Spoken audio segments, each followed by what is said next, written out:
E eu quero convidar você para abrir aí a sua Bíblia,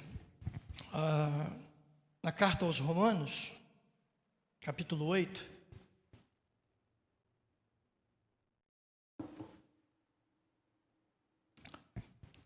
À medida que você for encontrando, vamos mudando de posição. Romanos 8, do verso 28 em diante até o verso 39. Romanos, capítulo 8. Se você já encontrou, vamos ficar de pé. Diz assim, Romanos 8, 28 em diante.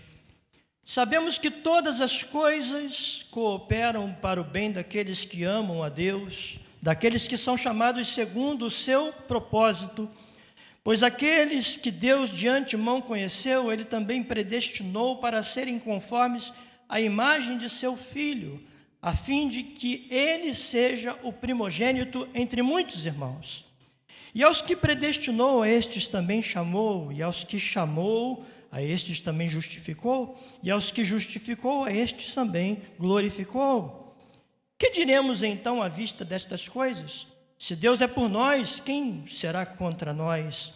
Aquele que não poupou o seu próprio Filho, mas por todos nós o entregou, será que não nos dará graciosamente com Ele todas as coisas?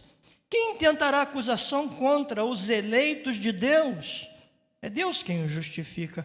Quem os condenará?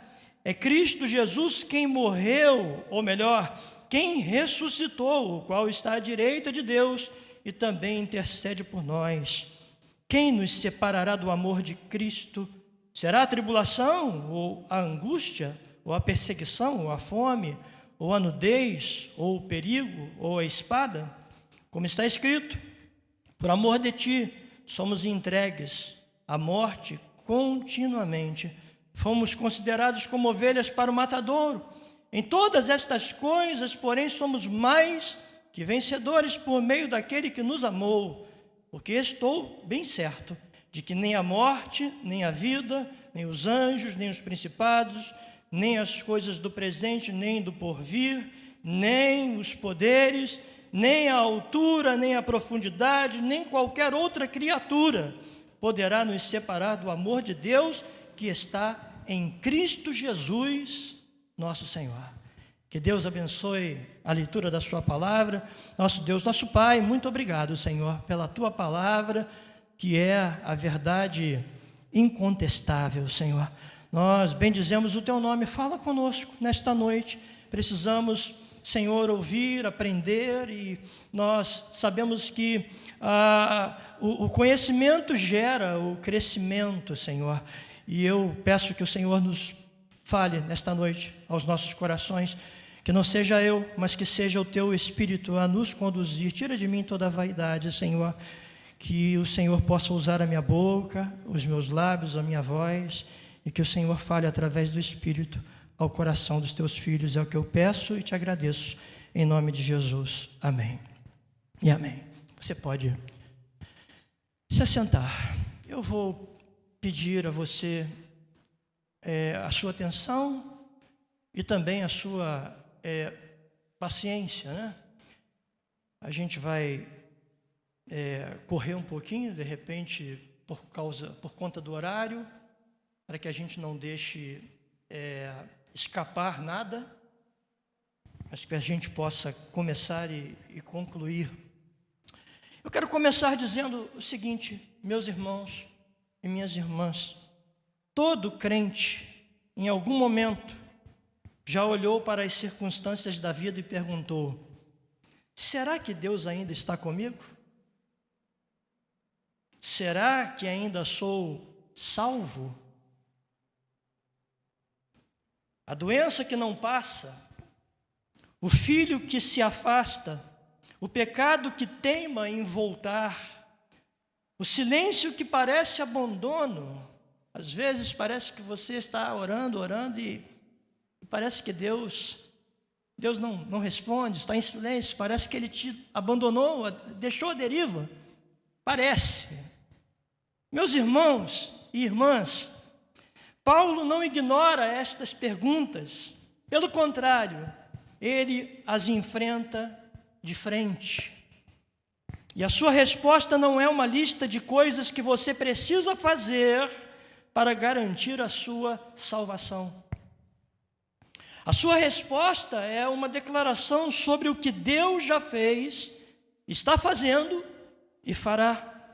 E é exatamente isso que a teologia reformada celebra.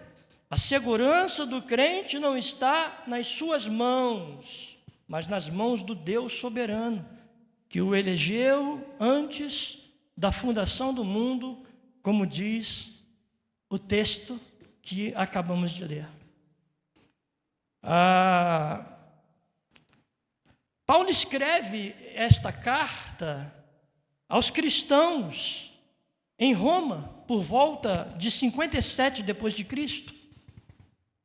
Uma comunidade mista de judeus e gentios que vive sob o peso do Império Romano, enfrentando pressão, rejeição e ameaça crescente de perseguição. Muitos daqueles cristãos que ali estavam, muitos deles se perguntavam se a fé que eles haviam abraçado realmente os sustentaria até o fim. Romanos é a exposição mais sistemática do Evangelho em toda a Bíblia. Os capítulos de 1 a 3 mostram a condenação universal. Os capítulos de 3 a 5, a justificação pela fé. Os capítulos 6 a 8, a santificação e a vida no Espírito. E o capítulo 8 é o ápice, é o clímax da argumentação de Paulo. Os versículos 28 a 39 são a conclusão triunfal deste clímax. Paulo fecha o argumento com uma doxologia, uma fórmula, um hino de louvor e glorificação a Deus, que exalta a soberania divina. E por que, irmãos, este texto, qual é a relevância reformada, né, deste texto? Este texto é um dos pilares bíblicos da doutrina da perseverança dos santos. Um dos 5 pontos do calvinismo, também conhecido como tulipe, que eu prefiro chamar, particularmente, né? Eu prefiro chamar de os 5 pontos da doutrina reformada. E por que eu prefiro chamá-los assim? E não está errado chamá-los desta forma. Por que eu prefiro chamá-los de os 5 pontos da doutrina reformada e não os 5 pontos do calvinismo? E eu vou dizer para você por quê. O nome Calvino, ou calvinismo, é historicamente impreciso. João Calvino nunca formulou esses 5 pontos. Nunca formulou. O ponto de partida histórico foram os 5 artigos da Remonstrância, em 1610, uma declaração teológica proposta pelos seguidores de Jacó Armínio, na Holanda, que questionava alguns pontos da teologia reformada. Em resposta a essa declaração, a Igreja Reformada convocou o Sínodo de Dort, em 1618, 1619, que formou os 5 pontos como resposta artigo por artigo, aos remonstrantes. Calvino já havia morrido há mais de 50 anos, irmãos, quando tudo isso aconteceu. Então, denominar os 5 pontos como sendo os 5 pontos do calvinismo, né, como a maioria conhece, né, não estaria muito de acordo com aquilo que a história nos mostra, nos conta. Segundo lugar, a doutrina é maior do que o homem. Chamar de 5 pontos de Calvino, ou 5 pontos do calvinismo, pode dar a impressão de que se trata da opinião de um teólogo.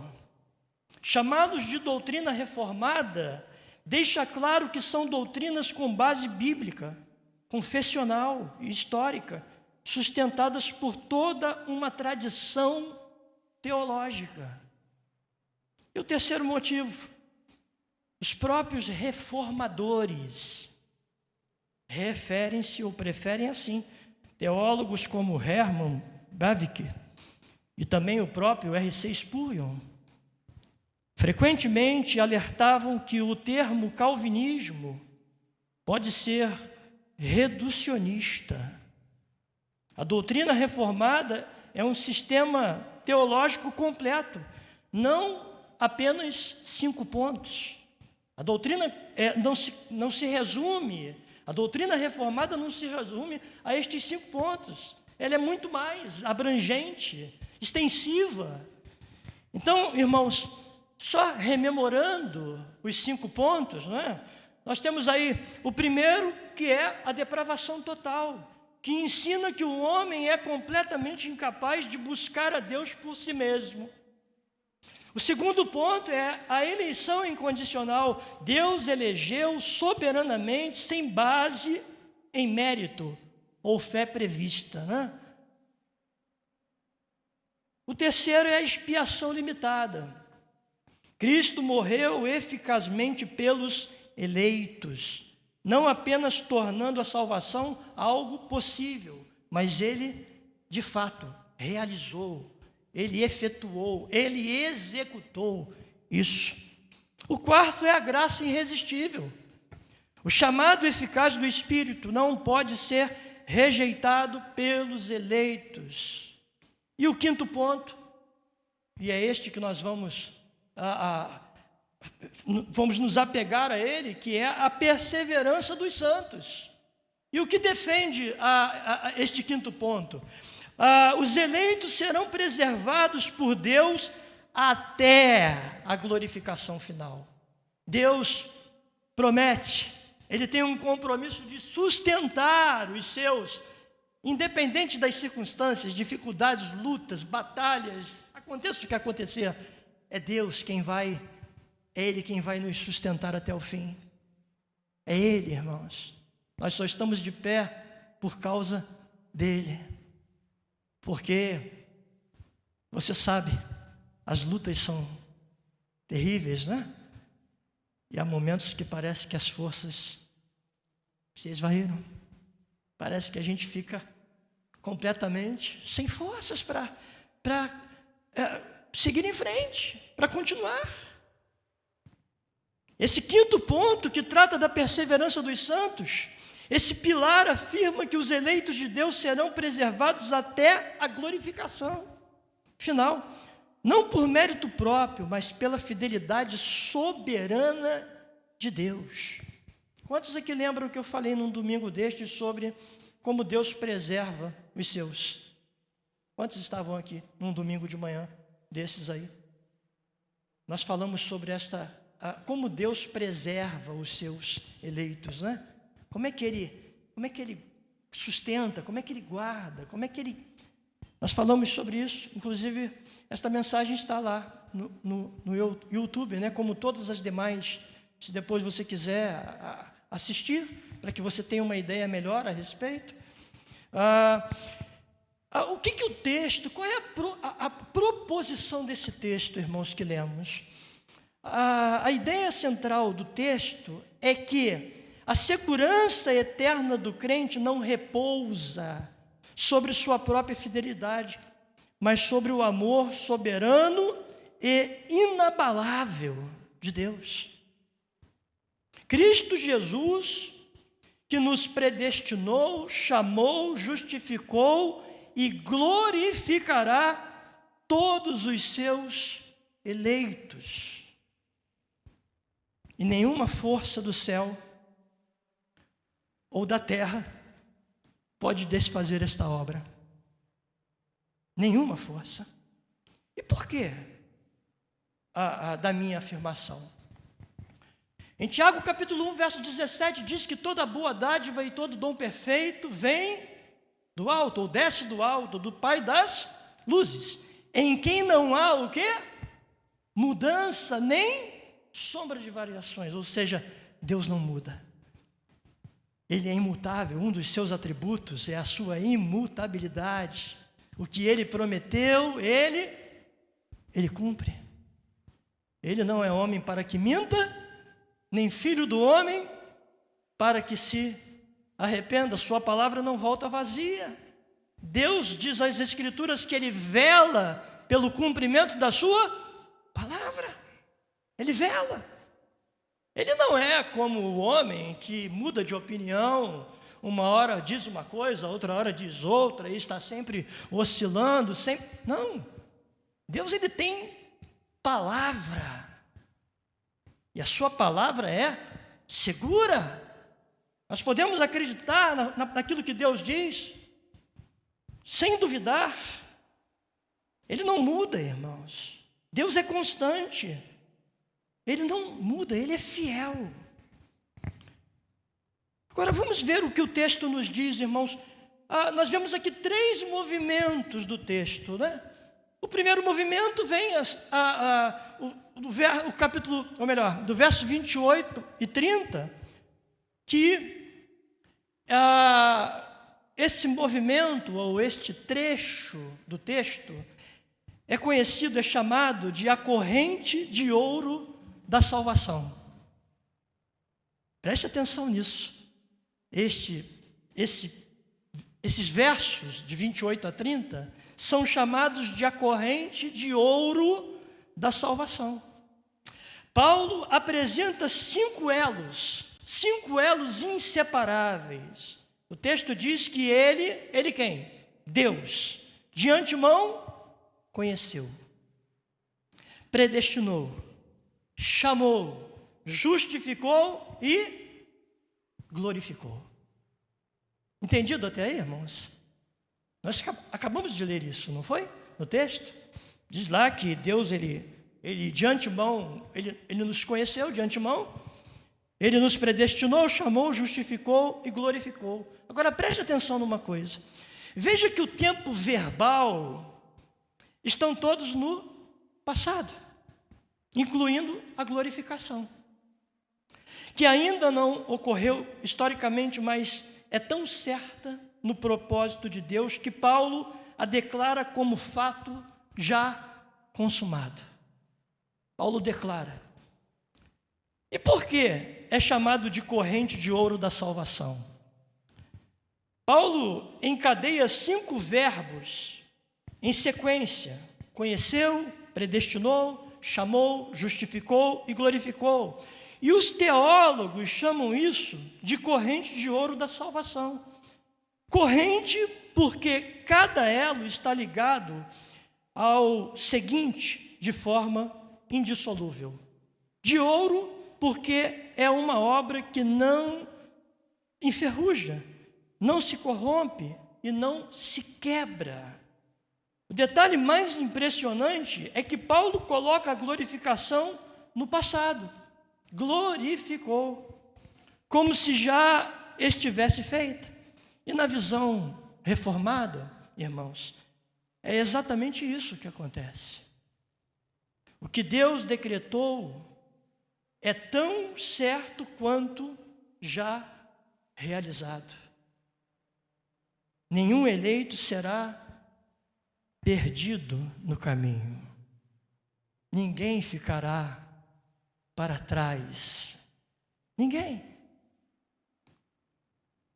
O segundo movimento, do verso 31 ao 34, nós vemos aí a defesa judicial do eleito. Paulo faz 4 perguntas retóricas. Quem será contra nós? Quem acusará? Quem condenará? Quem nos separará? A resposta a todas é a mesma: ninguém. Ninguém. Porque Deus justificou, Cristo morreu, ressuscitou, e intercede por nós. O terceiro movimento, do verso 35 ao 39, nós vemos o triunfo do amor sobre tudo. Paulo lista 10 categorias que abrangem toda a realidade criada. E ele declara que nenhuma delas tem poder para cortar o crente do amor de Deus em Cristo. A lista não é exaustiva por acidente. Ela é intencional. Não há exceção possível. O que isto significa, irmãos? O que o texto, né? Vamos analisar a exegese do texto à luz da teologia reformada. Vamos ver. Verso 28. Chamados segundo o seu propósito. Fomos chamados segundo o seu propósito. Ou seja, preste atenção, o bem prometido não é para todos indiscriminadamente. É para os chamados segundo o seu propósito. Na teologia reformada, esse chamado é chamado de chamado eficaz ou interno. Já falei aqui também em uma outra oportunidade que há 2 tipos de chamado: o chamado externo e o chamado interno. Quantos lembram disso? Falei aqui em uma outra oportunidade. O chamado externo é dirigido a todos. E o chamado interno é dirigido ao coração. A palavra de Deus diz que muitos são chamados, mas poucos escolhidos. O chamado externo, ele é dirigido, a palavra de Deus diz que nós devemos pregar, ide pelo mundo e pregar o evangelho a toda criatura. Toda criatura, nós devemos pregar a todos. Mas o chamado interno é o chamado dirigido ao coração daqueles que de antemão Deus conheceu, como está escrito na palavra, desde antes da fundação do mundo. Então, o chamado interno, não é? Para que o eleito, o filho, a ovelha, ao ouvir, responda positivamente, né? A necessidade que Deus venha a intervir. É Deus quem move para que isso aconteça. E a gente vai ver isso já já. O chamado interno, operado pelo Espírito Santo, que distingue os eleitos, não é uma oferta que o homem pode aceitar ou rejeitar por livre arbítrio. É uma obra soberana de Deus que renova o coração e garante a resposta de fé. Meus irmãos, preste atenção, é Deus quem habilita o crente a ouvir e aceitar, não resistir. O eleito habilita o eleito a responder positivamente ao chamado. Em Filipenses capítulo 2, verso 13, diz que é Deus quem opera em nós o querer e o efetuar, o realizar. É Deus, irmãos, que opera na vida do homem. Antes de acontecer o novo nascimento, nós vemos que primeiro Deus regenera, né? Sem regeneração não há novo nascimento. Deus faz isso porque a palavra de Deus diz que ninguém pode dizer Jesus Cristo é o Senhor se não for pelo Espírito. O que Deus faz? Ele tira a venda dos olhos, o tampão dos ouvidos, no lugar do coração de pedra ele coloca um coração de carne, e ele coloca neste homem o Espírito, para que este homem, ao ouvir o chamado de Deus, este chamado seja irresistível. Este homem possa dizer sim, responder positivamente ao chamado de Deus. No verso 29, aos que de antemão conheceu. O preconhecimento aqui não é mera paciência, ou melhor, mera presciência, Deus antevendo quem escolheria a fé. A gente sabe que há uma outra linha, há um outro pensamento, né, que vai mais ou menos na direção oposta, que Deus, na sua presciência, Ele já sabe quem é aquele que vai receber, né? Vai ter fé para poder receber a palavra, né? Isso vai muito além de presciência, muito além de presciência. Na linguagem bíblica, hebraica e grega, conhecer envolve amor relacional e escolha soberana, irmãos. É Deus quem escolhe. Em Amós capítulo 3, verso 2 diz: de todas as famílias da terra, somente a vocês eu escolhi. E em João capítulo 10, verso 14, eu sou o bom pastor, conheço as minhas ovelhas e elas me conhecem. Então Deus conhece as suas ovelhas. Ele conhece de antemão aqueles a quem Ele elegeu desde antes, desde o princípio. Deus não elegeu com base em fé prevista. Ele preveu que aquela pessoa ia ter fé. E então, não. Ele elegeu soberanamente. E por isso a fé é produzida. Do contrário, não haveria. Até porque a palavra de Deus diz que a fé não é de todos. A fé, a Bíblia refere-se à fé dos eleitos. É Deus quem dá à pessoa, como está em Efésios capítulo 2, verso 8 e 9. Pela graça sois salvos mediante a fé. Isso não vem de vós, é dom de Deus. Não vem de homens, para que ninguém se glorie.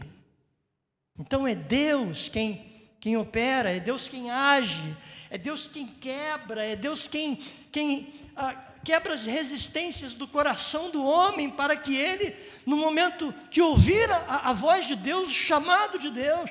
Por isso Jesus está dizendo: as minhas ovelhas ouvem a minha voz, elas me conhecem, eu dou a elas a vida eterna.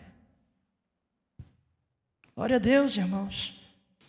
Então isso, irmãos, tanto Calvino como Sproul e a Confissão de Westminster são unânimes nessa interpretação, neste entendimento, nesta compreensão. O verso 29 e 30, aqui está mais uma vez a corrente de ouro. Os 5 verbos formam uma cadeia lógica e teológica indissolúvel. Se Deus de antemão conheceu e predestinou, Ele também chamará, justificará e glorificará. A obra de Deus é completa, sem exceção e sem perda. Nenhum eleito fica pelo caminho. A glorificação, irmãos, a glorificação no auristo é um tempo verbal passado comum no grego, no antigo, né? No grego antigo e bíblico, indica certeza absoluta. O que Deus decretou já está feito. Já está feito. Verso 33, quem intentará acusação contra os eleitos de Deus? A palavra eleitos, eklektoi, no grego, é explicitamente usada por Paulo, não referindo aos que creram, mas os eleitos de Deus. Isso ancora a segurança na escolha soberana de Deus, não na decisão humana. Satanás acusa, a consciência acusa, o mundo acusa, mas a justificação declarada por Deus silencia todas as acusações. Quem intentará a acusação? É Deus quem os justifica. Verso 37, mais que vencedores, diz a palavra, em todas as coisas, No grego, hipernicomen, que quer dizer supervencedores. Irmãos, por que às vezes a gente, embora a gente não goste muito de estar usando, às vezes, palavras, né, do grego, mas por que a gente às vezes vai buscar estas? Porque se você pegar o original, você vai ver que o significado é muito mais extenso, muito mais abrangente. Como a Bíblia, ela já foi traduzida várias vezes, né? E as pessoas os tradutores estão sempre buscando palavras mais fáceis, né? Que facilita a compreensão e o entendimento, né? E a gente às vezes perde muita coisa porque no original, no grego, a gente tem às vezes o significado de uma palavra que é muito mais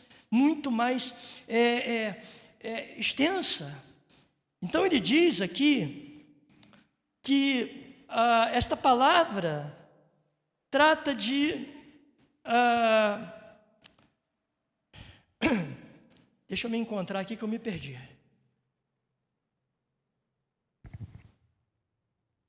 No grego, hiperniconem, vencedores. Novamente, Paulo não diz que evitamos as tribulações. Ele diz que somos mais do que vencedores em meio a elas, por meio daquele que nos amou. A vitória, irmãos, não é fruto da força do crente, mas da obra de Cristo. A perseverança dos santos é, antes de tudo, a perseverança de Deus. E aí nós temos no verso 38 e 39, nós temos aí os 10 adversários, né? Que são morte e vida, que trata de extremos da existência, anjos e principados, que são seres espirituais, presente e futuro, que fala de tempo, poderes, altura e profundidade, que trata de espaço, e qualquer outra criatura. Paulo fecha todas as saídas. Tudo que existe é criatura, e nenhuma criatura pode vencer o amor do Criador. A segurança do eleito é ontológica, está na natureza de Deus, não nas circunstâncias do crente ou do eleito.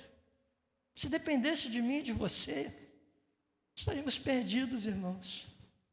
Nós não estaríamos aqui hoje. A salvação é a obra de Deus do início ao fim. Ele começou, aquele que começou a boa obra em vós, é fiel para completá-la. É Ele.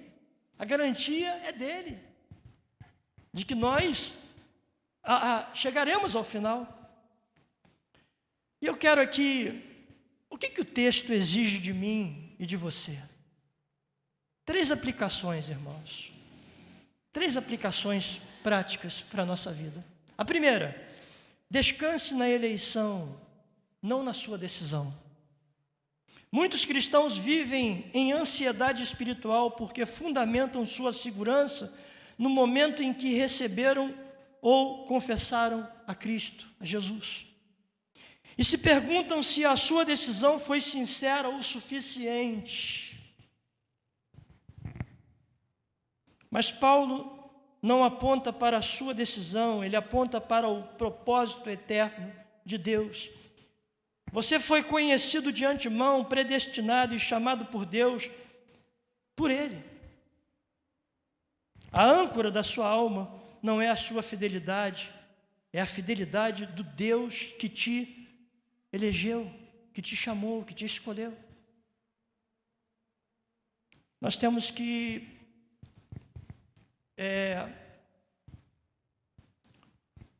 enxotar, expulsar aquele espantalho, né?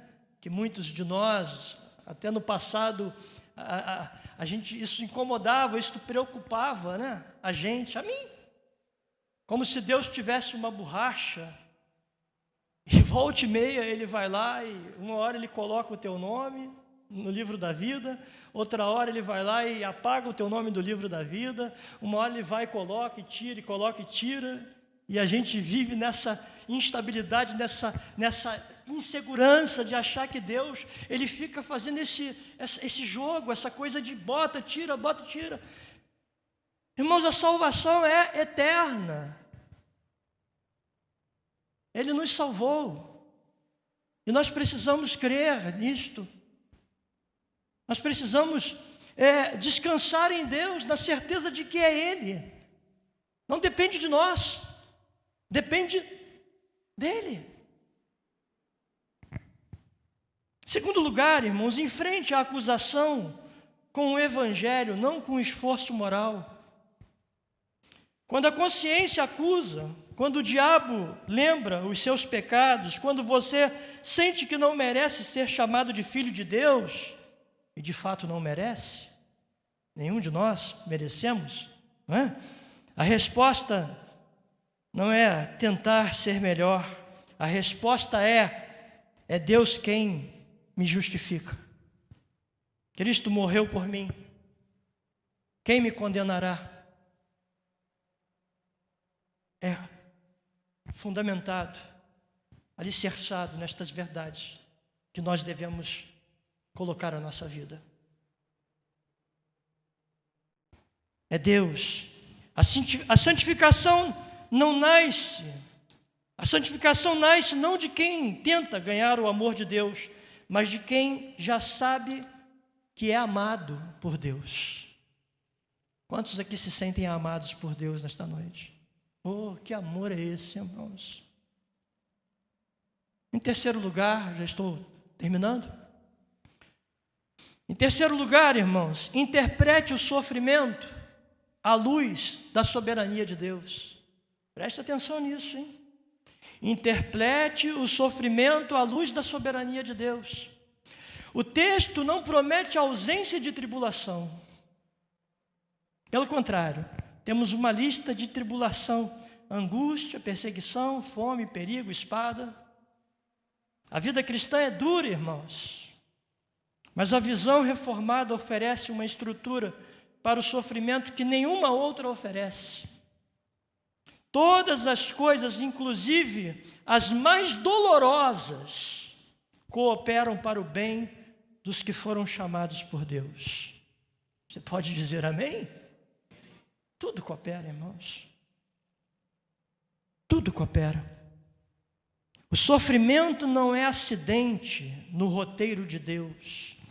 O sofrimento é instrumento nas mãos do soberano para conformar, ou seja, para dar forma, ajustar, moldar o eleito à imagem de Cristo. No verso 29, ele diz: pois aqueles que Deus de antemão conheceu, Ele também predestinou para serem conformes à imagem de seu Filho, a fim de que ele seja o primogênito entre muitos irmãos.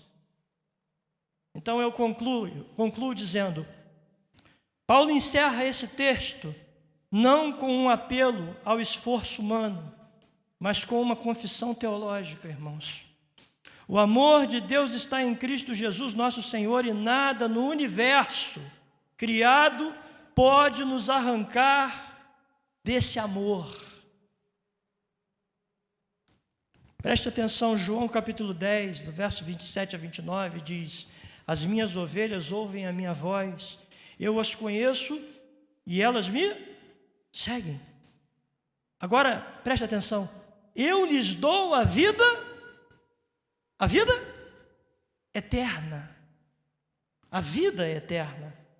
Jamais perecerão e ninguém as arrebatará da minha mão. Aquilo que meu Pai me deu é maior do que tudo, e da mão do Pai ninguém pode arrebatar. Você tem dúvida disso, irmão?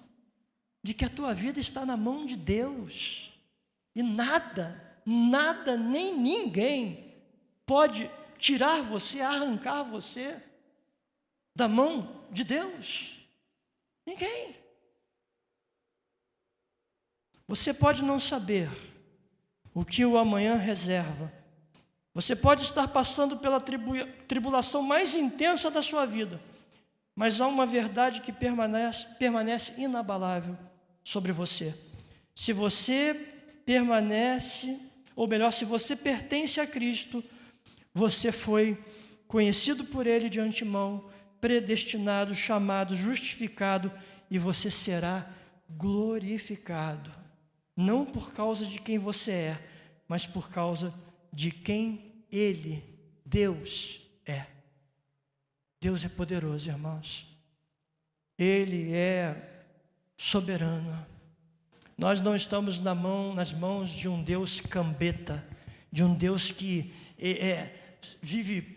Não. Você está nas mãos de um Deus que criou todas as coisas pelo poder da sua palavra, que sustenta todas as coisas pelo poder da sua palavra. Um Deus que os seus planos não podem ser frustrados, a sua palavra não volta vazia. Ele é Deus e aquilo que Ele prometeu, Ele vai cumprir. Você crê nisto? Que Deus te abençoe a tua vida, que Deus te guarde, que Deus te proteja, que Ele te sustente, que você possa ver a mão de Deus guiando, conduzindo a tua vida em todos os momentos, irmãos. Deus é aquele que está no meio da tua família, que está no teu trabalho, que está Ele está cuidando de você. Nós somos deles, propriedades exclusivas do Senhor, diz a palavra. Vamos ficar de pé. Glória a Deus, irmãos. Estou convicto de que nem a morte, nem a vida, nem qualquer outra criatura poderá nos separar do amor de Deus que está em Cristo Jesus, nosso Senhor. Vamos orar? Nosso Deus, nosso Pai, Senhor, somos mantidos de pé, somos sustentados pela Tua palavra, Senhor. Nós precisamos, ó Deus, porque a Tua palavra é quem nos alimenta, e esse é o alimento que nós necessitamos, que precisamos para que sejamos robustecidos na nossa fé, na nossa maneira de viver. Ó Deus, nós não queremos viver titubeando, Senhor, nós não queremos viver sendo lançados de um lado para o outro, muitas das vezes inseguros. Não, Senhor, nós sabemos que a Tua palavra traz segurança, estabilidade às nossas vidas, ó Pai. Então, Senhor, desperta o Teu povo. O Senhor mesmo foi quem disse: errai por não conhecer as Escrituras e nem o poder de Deus que há nela. A Tua palavra diz que nós devemos examinar as Escrituras, Senhor.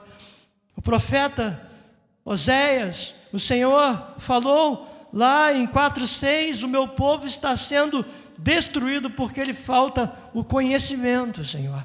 Então, Deus, desperta o Teu povo, a Tua igreja, para que possamos cada vez mais nos aproximarmos da Tua palavra, porque é ela quem garante, ó Deus, nos dá a garantia de que ainda que as lutas, dificuldades, ainda que o tempo seja ruim, ó Deus, nós vamos permanecer firmes, porque nós sabemos em quem temos crido, sabemos que o nosso Redentor vive e que, por certo, Ele se levantará, Senhor. Ó Deus, em nome de Jesus, abençoa o Teu povo, Senhor.